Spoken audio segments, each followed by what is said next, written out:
And now, from Raw and SmackDown to premium live events and retro rewinds, this is WrestleVision.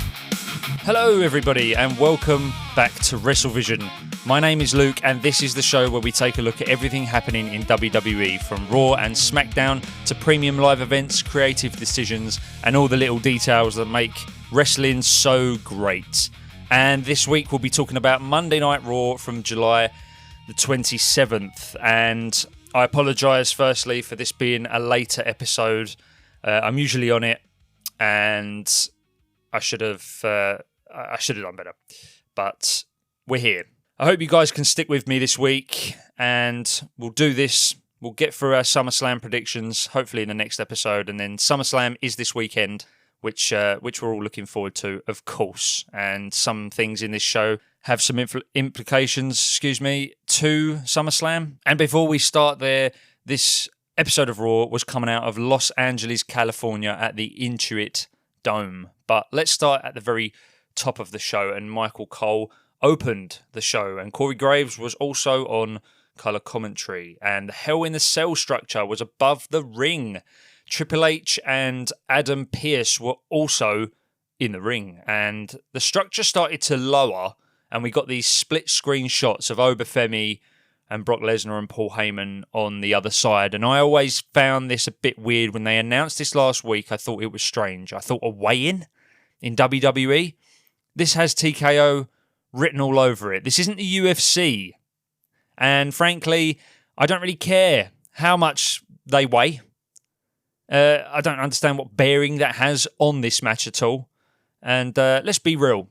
They lie about heights enough in this company. So, who really gives a fuck about weight, to be honest with you? I know the wrestlers do in their daily routines and everything like that.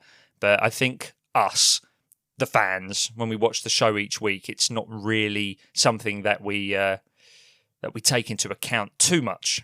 But Oba Femi made his entrance, and security and police were inside the cell, and Pearce announced Oba's weight at 302 pounds. Then he introduced Brock Lesnar, who headed to the ring with Paul Heyman, and even more security. And obviously we know these are all the indie guys that are painted up to be coppers or police officers and security guys, and fair play to them. But there was a bit of an error in this one, and we'll get to that in a moment. Lesnar stood outside the structure and locked the door, and Oba left the ring and approached the cell door, and Lesnar laughed at Oba.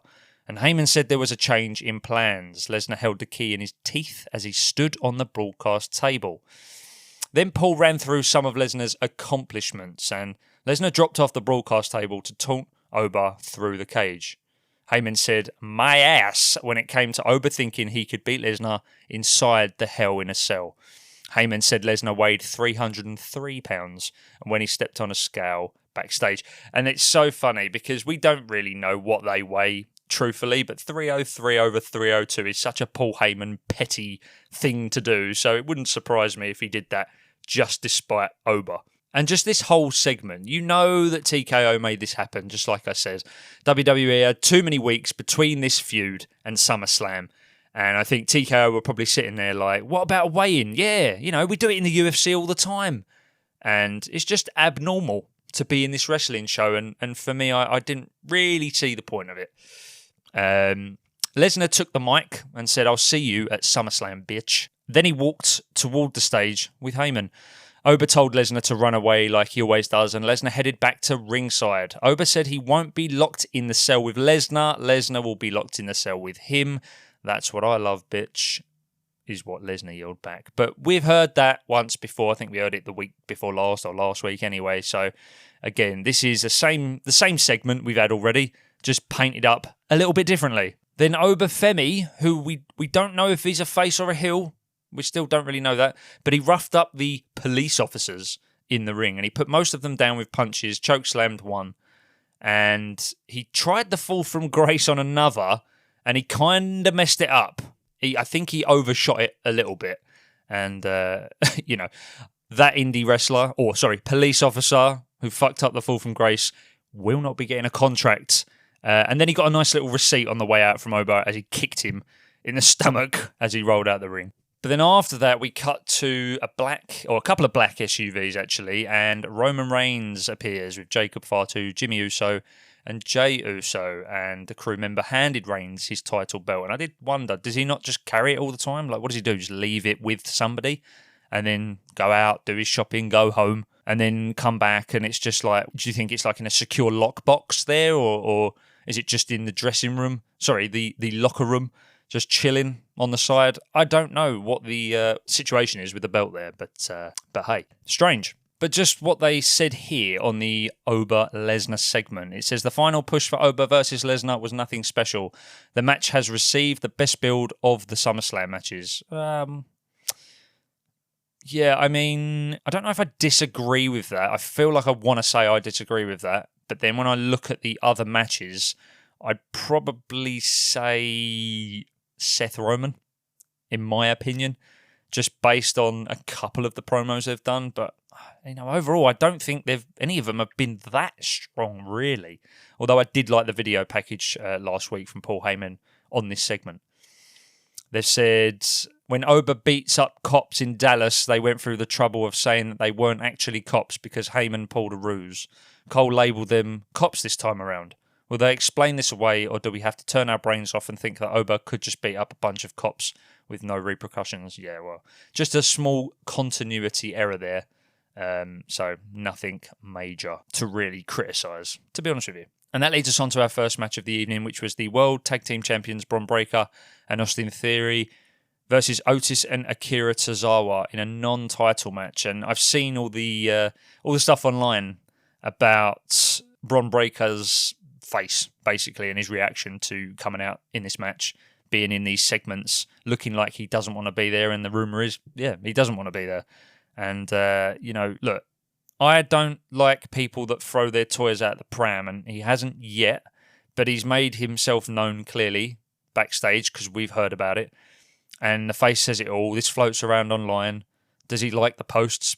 I don't know. Maybe he does. But, you know, if you have a job to do in the WWE, and this is where you're at in your story, in your career at the moment, and it is a dip, you know, admittedly, this isn't where Bron Breakker should be, but I think it's a matter of circumstance as well. You know, with the injuries and everything that's happened, the vision truly was cursed in that particular department. And I think that Bron Breakker is still the strongest member of the vision on, you know, that's available.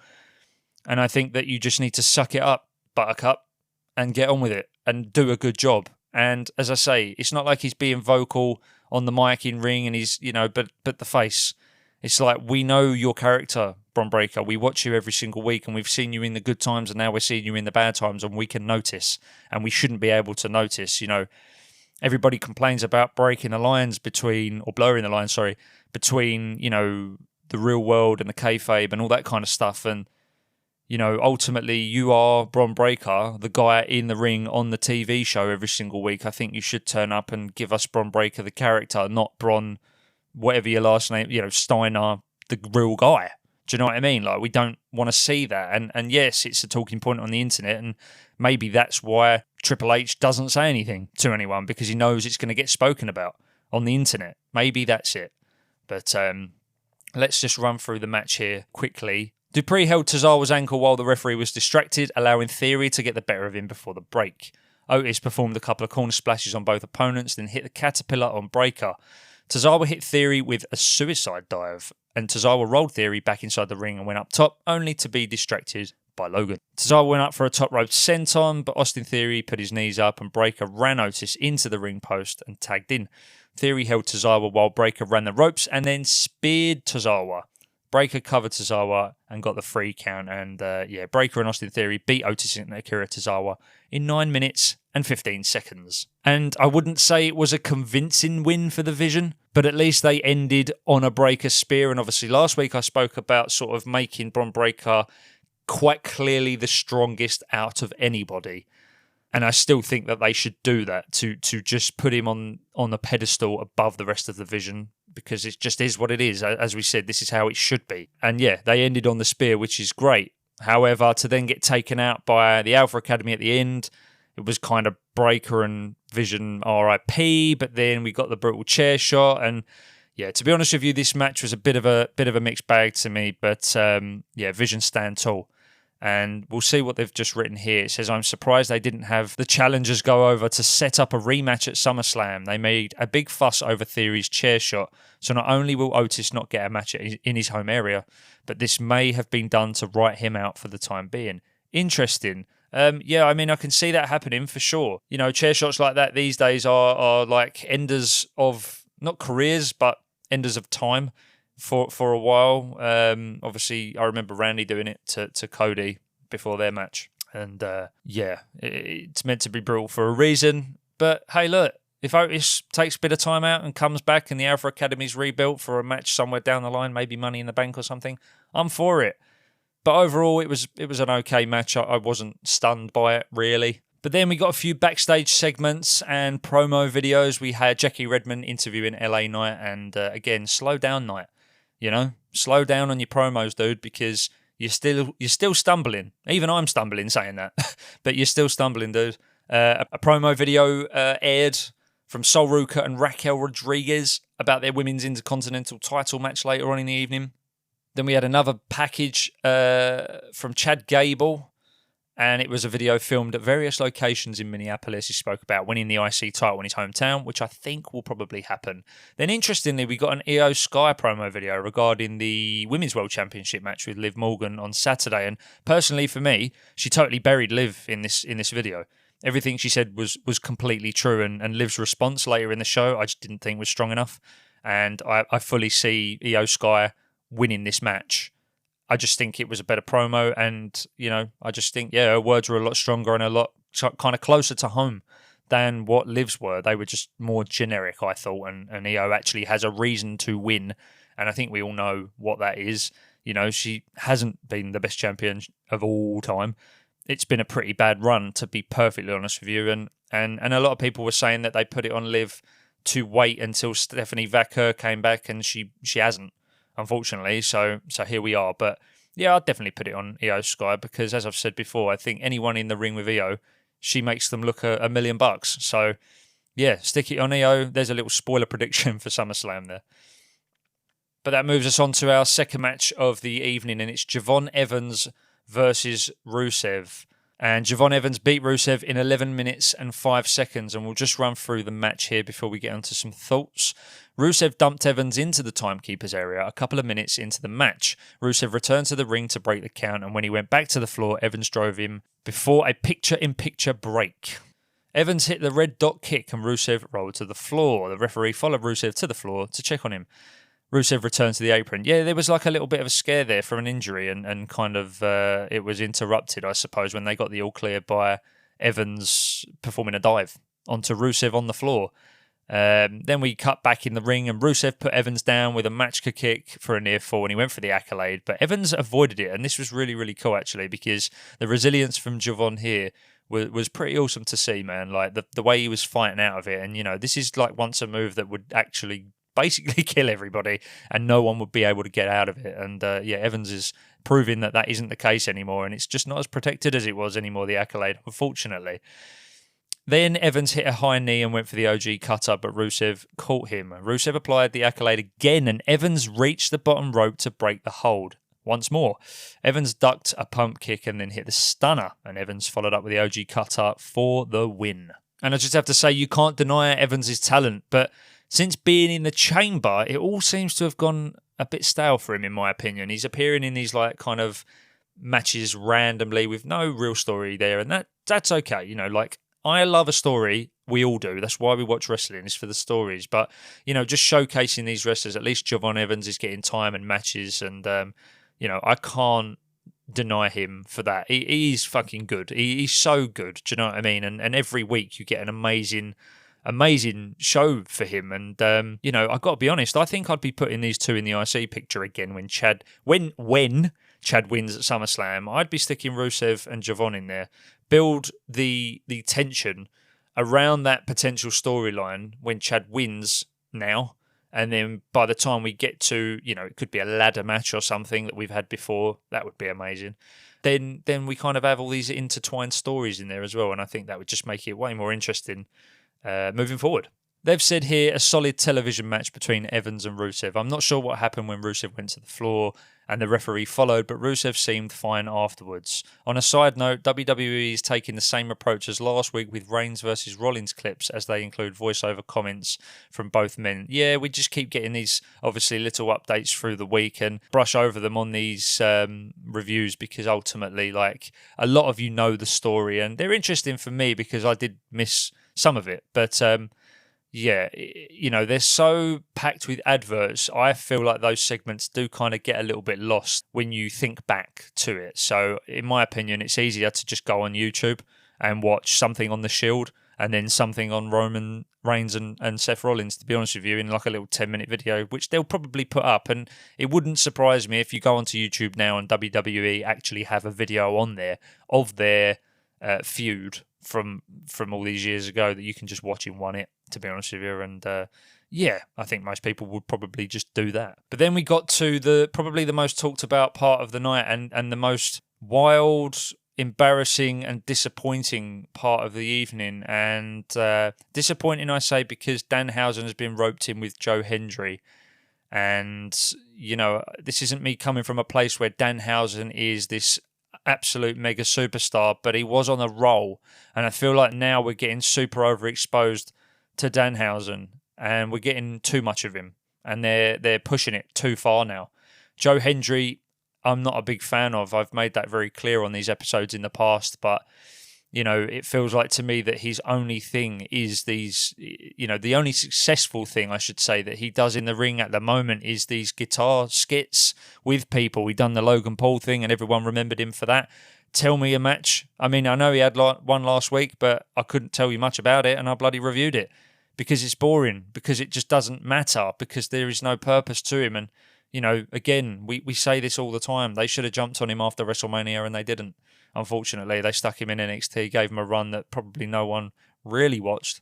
And yeah, he was just bumped up too late for me, in my opinion. But we basically got this segment where Joe Hendry and Danhausen held a concert in the ring and he had 3 guitars and played the organ. Well, Danhausen played the organ and they did a remix of Hendry's song with the lyrics, "I believe that you are cursed."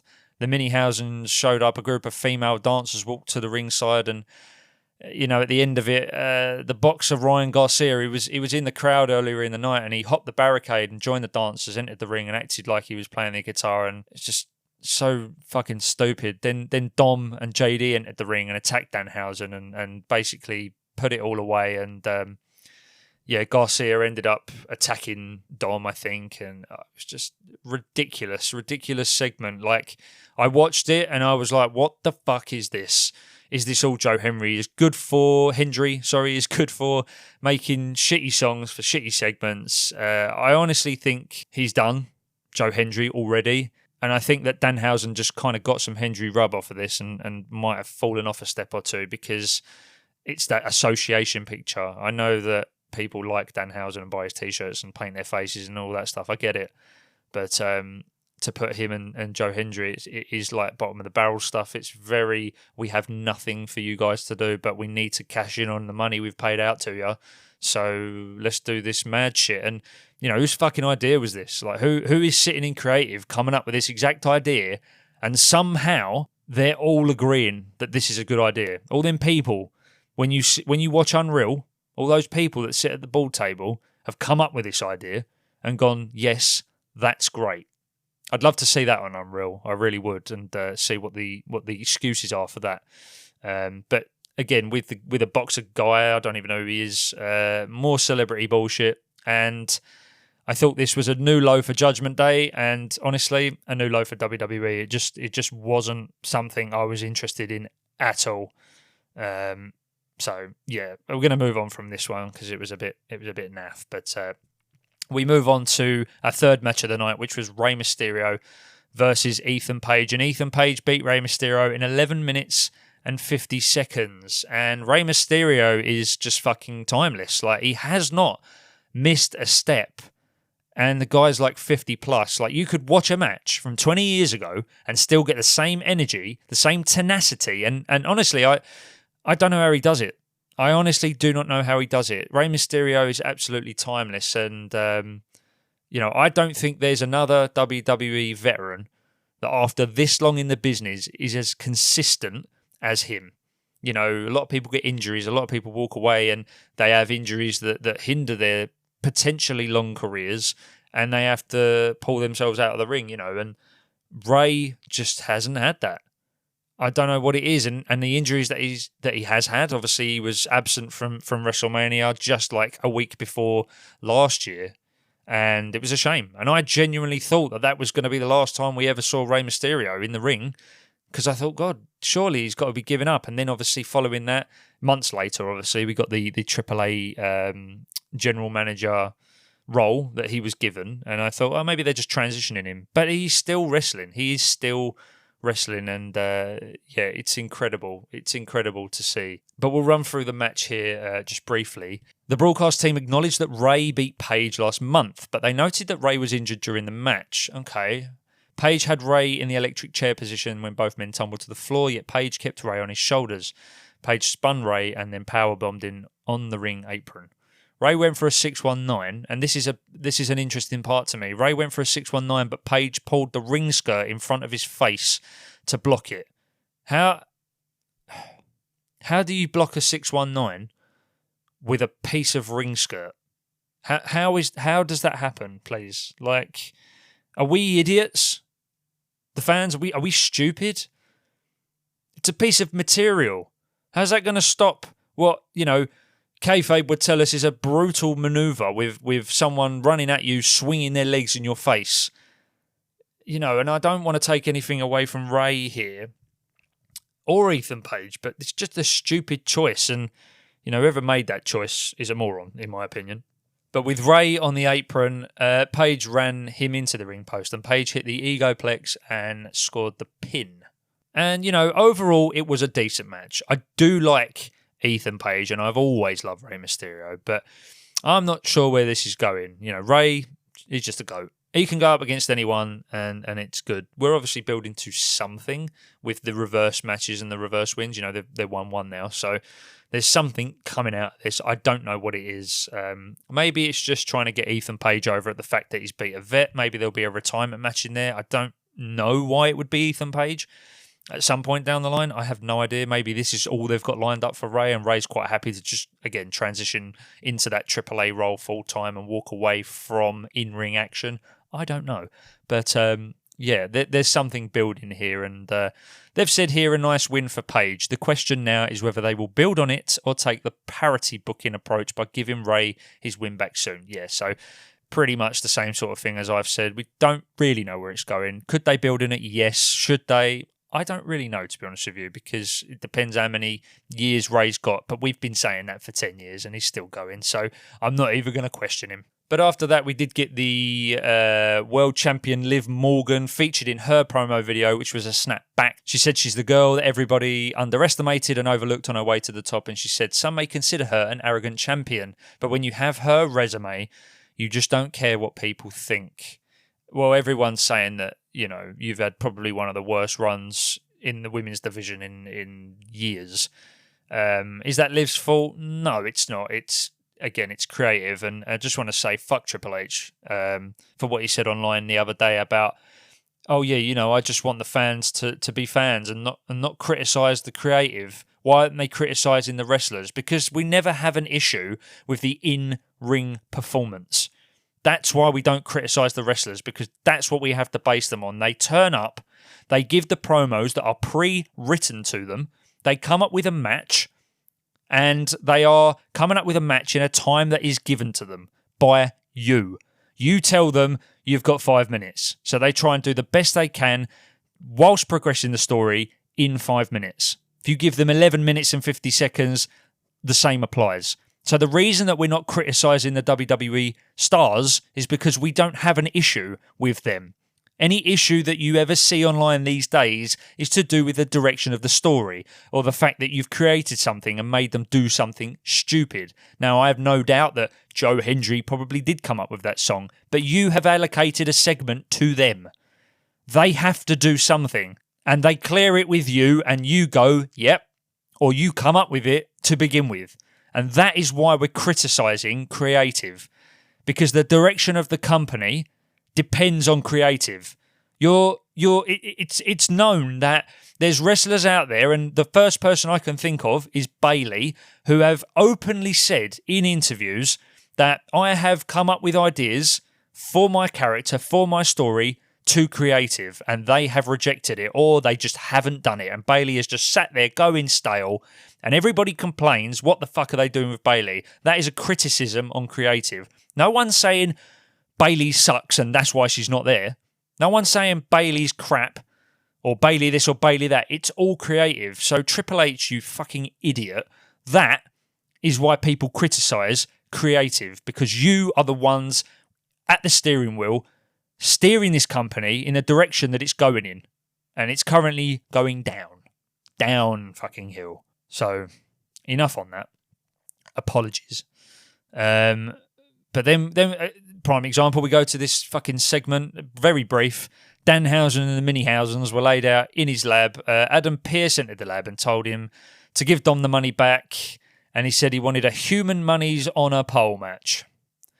Then Pearce showed confusion, and Danhausen asked him if he'd ever seen wrestling. Pearce agreed to add the stipulation, and then he said he needed the drink. And one of the lines that he said that they've left out here was, anything to get this off of my show. And I couldn't agree more. Like, I know that, again, Adam Pearce might be riffing there a little bit, and obviously, again, he has a direction in which he has to steer the ship in his moment.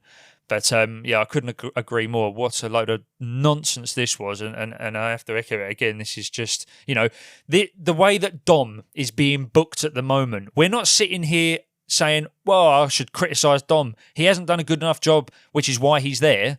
Is that what you're implying? I know I've had the rant already, but it's just ridiculous.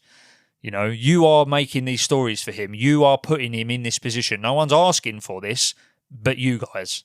The creative team. You're the one making these fucking choices.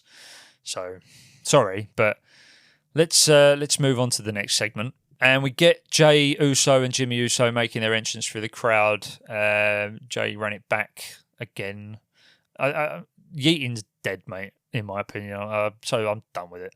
The Usos were wearing new Bloodline t-shirts with the two of them, Roman Reigns, Jacob Fatu on the front. Pretty cool t-shirt, but a little bit basic, in my opinion. Can't see that selling out too far. I'm assuming people have probably still got the Bloodline t-shirts from yesteryear anyway. So, I don't think anyone's going to be buying them personally. The Usos, we got through that. They were wearing the t-shirts. Jey did his warning shot line, but someone else yelled the bow part. And this is where Solo Sikoa was shown in the crowd making the bow noise.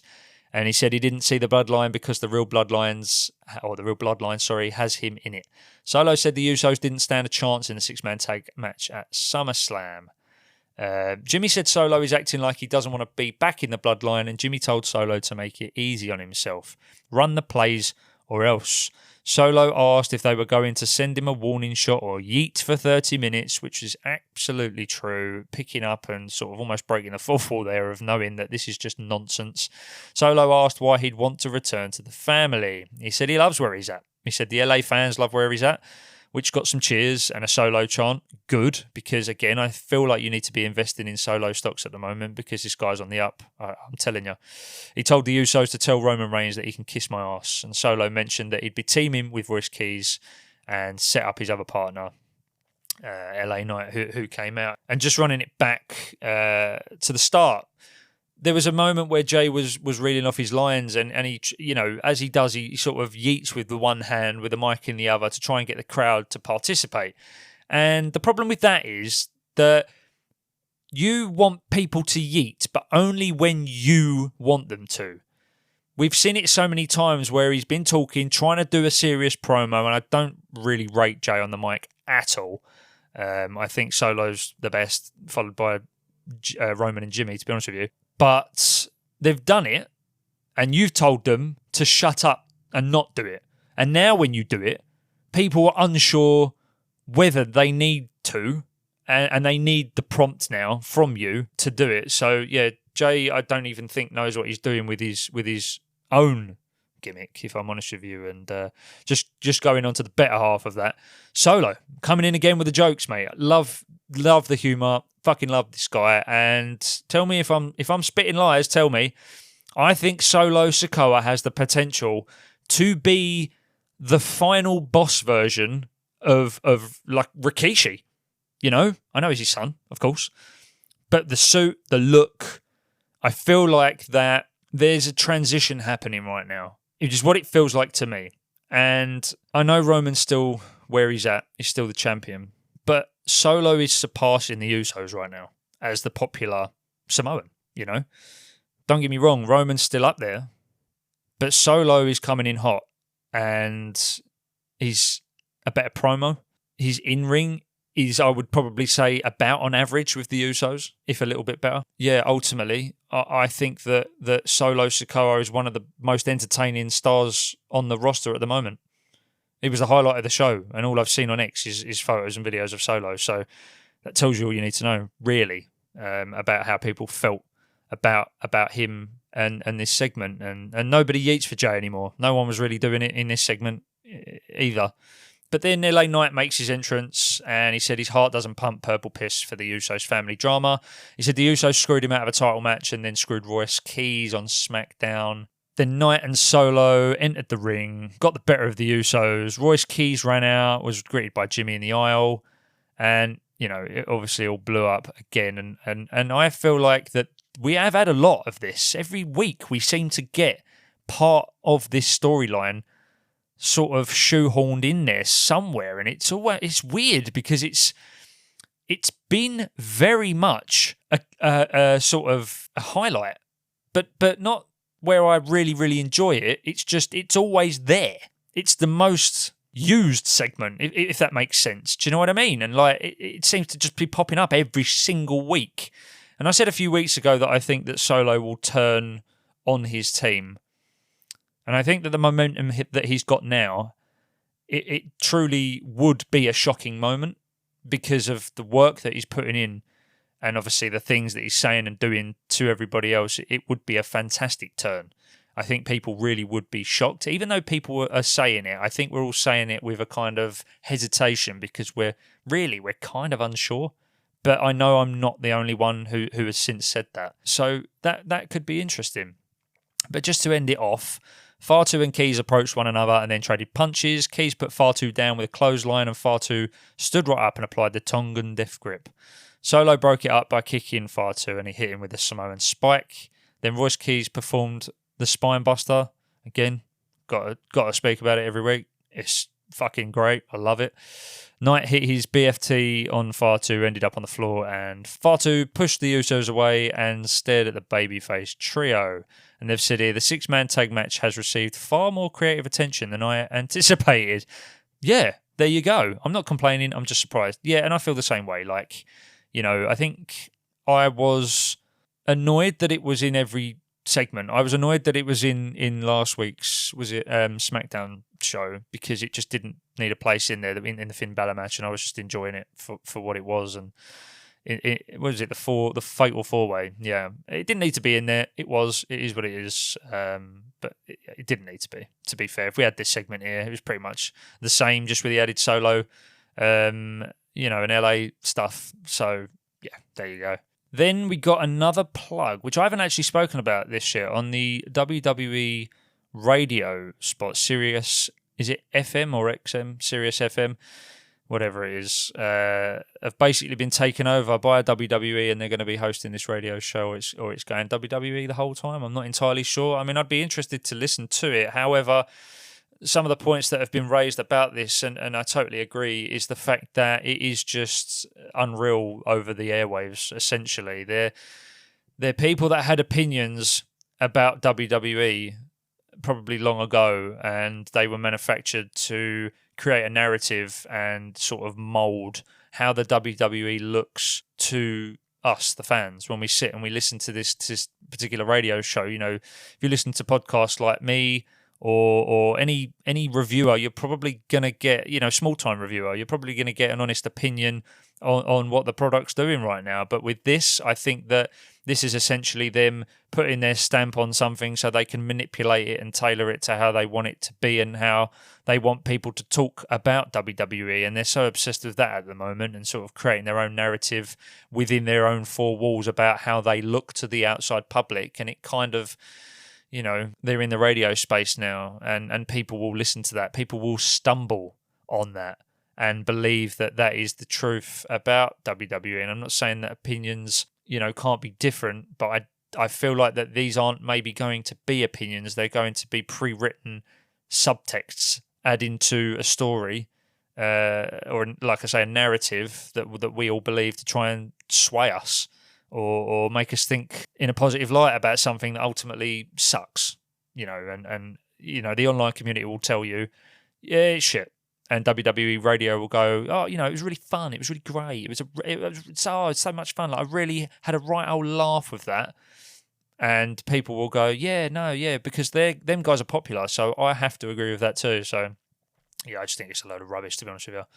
But we'll move on to the fourth match of the night. Sol Ruca versus Raquel Rodriguez for the IC title. And, Raquel finally defeated Sol Ruca in 10:25 for the IC Championship, and I'm actually really glad, and it kind of also points at the fact that Liv will probably lose the title, I would have thought, at SummerSlam this weekend. But I'm so happy that Rodriguez won this. It's about time she got her flowers. Big Mummy cool.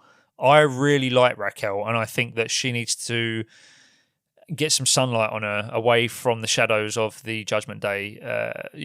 I'm okay with the Judgment Day, but at the moment they're just falling off even harder than they have before, especially with Dom and JD and whatever's happening over there. And Liv has had a crap run and Raquel has just been hard done by, but not anymore.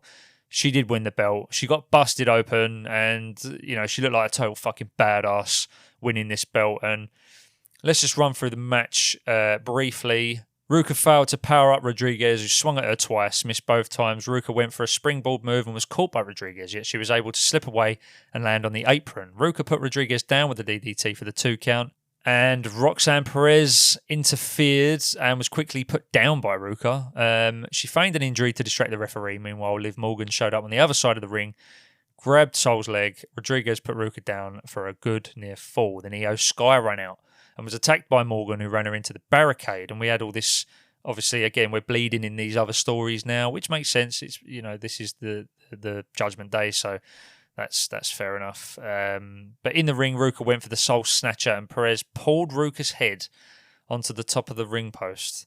Rodriguez hit Ruca with the Tiana Bomb and then covered her for the 3 count. And she's got some serious fucking strength, Rodriguez, mate. Like, I love her. I love to see it. I really, really do. And she's utilised just enough, but not enough, in my opinion. I think she deserves to be a powerhouse of this division, honestly. I would swap her out.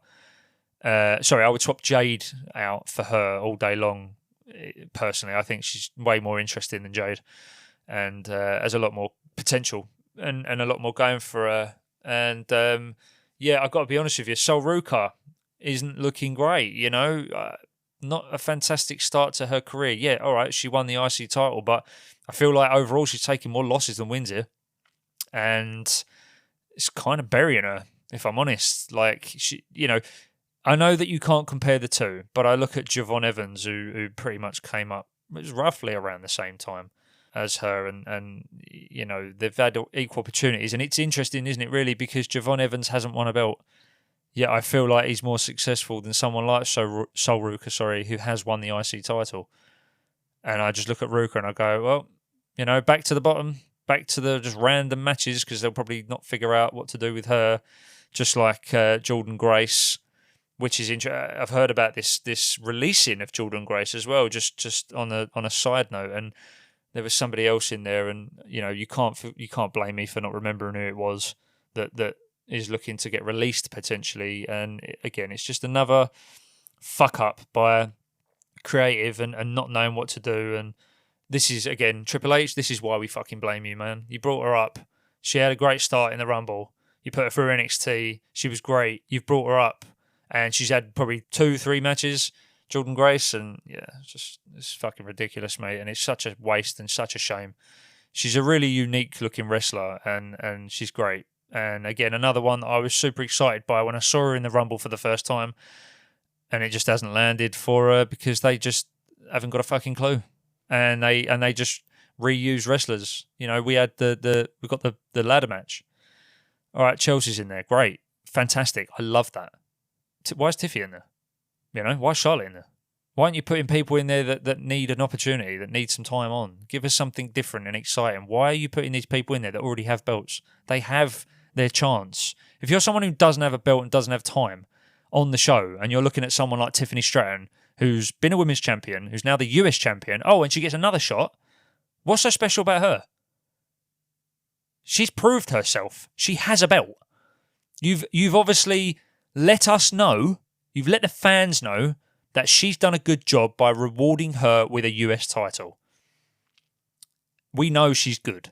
So why can't other people have that opportunity too? Just to prove themselves. And they don't. And it fucks me off. It just does. But they've said about this match here, going back to the Raquel Sol match.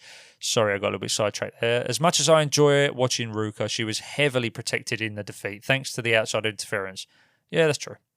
Good for Rodriguez, as this is her first singles championship on the main roster. Sorry, I got a bit tongue-tied there. Yeah, brilliant. I absolutely love that she's won this. And yeah, super, super happy, man, for Raquel. And I hope that they allow her to defend it strongly, you know, and give her a long run. I'd like to see that. And then we get to our final segment of the evening, which was basically Roman Reigns and Seth Rollins in the ring. And we kind of had much of the same that we've had. It was, you know, Rollins proving to Reigns that he's obviously had his number all these years. He said, some of us have everything handed to us on a silver platter and start on third base, but not him. And that was Seth who said that. He said he has to hustle to survive. Rollins said he wasn't taking anything away from Reigns. He said Reigns is everything he says he is and everything that the company wants him to be. He said Reigns is the biggest star in the industry and a money-making machine. Yeah, and they had to force their way to get that done, but that was almost like an experiment that they can just force people in your faces now, and it works if you do it long enough. But I do think that, you know, the Tribal Chief and Paul Heyman are the catalyst in that. So that's just my opinion. Rollins asked if Reigns would get himself disqualified or calling the rest of the bloodline to do his dirty work for him since he can't get it done on his own. Rollins said Reigns can say he needs to beat him, but he doesn't stand a chance. Reigns said Rollins doesn't get it and said he's the only true superstar and the only true champion around here, and the entire industry needs him to beat Rollins. Seth recalled cashing in the Money in the Bank contract on Roman and sending his entire family home in tears. He said he hopes that Roman's family is there again on Sunday because he would love nothing more than to watch them cry again when they figure out their daddy is a fraud, a loser, and will forever be Seth Rollins' bitch. And they, you know, got into a big scuffle, and there was a moment where Reigns was going to use the chair on the back of Rollins, you know, and get a little bit of payback there. But Seth was too quick for him, had his number again, and ended with a stomp to Reigns. And Rollins stood over him and jawed him as the show ended. And yeah, I mean, it was okay. It was okay. For a go-home show of Raw, I think overall it was all right, a good ending to the show. I still don't feel like... It's so weird because I feel like we've had plenty of time to really, really build this up to almost a cutthroat point. And I don't think like we have. I feel like we've just kind of recycled stuff over and over again. And I know that we've all said this before. It just feels like an AI-generated storyline, and they've just gone, what can we do this week? What can we do this week? And they've just kind of recycled the same stuff week over week and just put a little bit of something different in it. But yeah, it was okay. Overall, pretty decent, I would say. Nice to get the title change from Raquel there. A couple of good matches, obviously. But does it get me excited for SummerSlam? Not massively. Am I excited for SummerSlam? Sure. Yeah, of course I am, because it's a big PLE and I can't wait to sit down on Saturday night and Sunday night and watch it. But yeah, overall, I don't think this show was groundbreaking for a go-home show. Unfortunately, it's just dipped, and, you know, that's just the way it is. But hey, we got to blame the wrestlers for this shit now. You know, because Triple H don't want anyone criticising creative and what happens week on week when they write it. So it must be the wrestlers' fault. But we'll see what they wrote here anyway. They did an effective job of continuing to drive home the storyline idea that Rollins has had Roman's number over the years. Reigns got his shots in, but this had to end with Rollins standing over him since fans see him as the heavy underdog going into SummerSlam Sunday despite the storyline. I think that's fair to say. I think, Roman is the champ at the end of the day. I think Roman will win, personally. But we'll see. Initially, I thought Rollins watched the big screen to figure out when Reigns returned to the ring with a chair, but they weren't playing the footage on the big screen, so either he timed it nicely or was given a cue. Either way, that part looked good. Well, these are professional wrestlers, mate, so, ears, you can hear someone jumping up into the ring, running towards you, like, it's just use your senses, man, But they've said, overall, a decent go-home show. I hate to say it, but I'm looking forward to post-SummerSlam more than most of the SummerSlam matches at this point. The big matches should be fun, but the company has not been firing on all cylinders creatively. I hope that changes soon. Yeah, I have to agree. The sort of gap between the last two PLEs has been weak.